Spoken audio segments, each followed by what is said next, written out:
Leading up to a surgical decision, I spend a lot of time with patients in the office, making sure that they fully understand their spine pathology, all the treatment options, and why I'm recommending one specific surgery over another. At the end of the day, it comes down to shared decision making.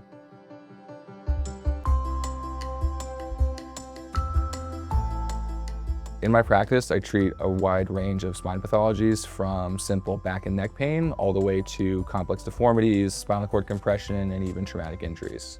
Spine problems can be all-consuming. It can be really hard to do very simple tasks like even walking or taking care of yourself when you've got a severe lumbar spine or neck problem. So this can make a really big impact on quality of life when it's severe. So first, it's important to hear about the problem in the patient's own words. I want to hear about when it started, how it's going, and what kind of treatments you've tried so far. And then I'll do a thorough physical exam to look for objective physical signs of a problem going on with the spine or with the nerves themselves. And then I'll review any available imaging to look for what's actually going on in the spine.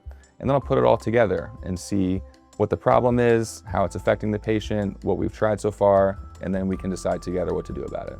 There are a number of non-surgical treatment options that we can try, such as physical therapy, medications, injections, and even alternative treatments like chiropractic care and acupuncture that can help expedite this process. When we feel that we've exhausted all possible conservative treatment options and the problem is having a really profound impact on the patient's quality of life, then we start to discuss surgical options. In other situations, when there's ongoing damage to important neurologic structures that needs to be alleviated to prevent it from getting worse or becoming permanent, then we may proceed with surgery right away.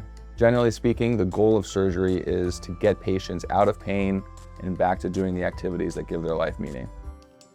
I want to be able to accomplish the goals of the surgery while also minimizing secondary damage to the muscles of the lumbar spine. Some of the reasons that I feel my patients benefit from minimally invasive techniques is because they experience less blood loss during the surgery, smaller incisions, less pain after the surgery, and a quicker functional recovery. I decided to become a spine surgeon because I really clicked with the specialty right away. I really liked the longitudinal relationship building in spine surgery. It functions almost like a primary care type specialty in that way.